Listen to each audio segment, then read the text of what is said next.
Hello everyone! Today we'll talk about how to build hammock stand like this.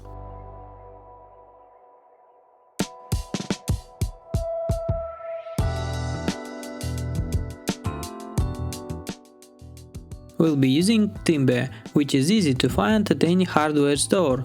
All the dimensions are shown in the video.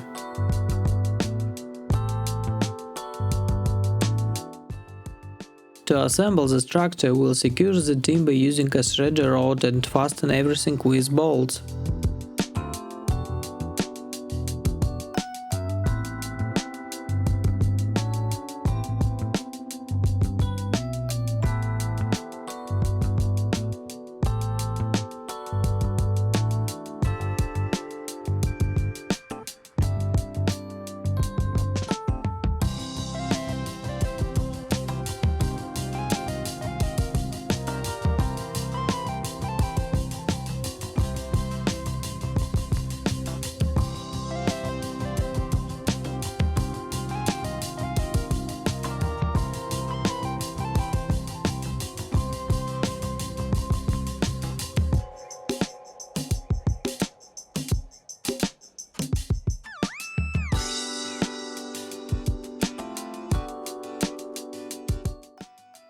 Thanks for watching, don't forget to subscribe and see you in the next video.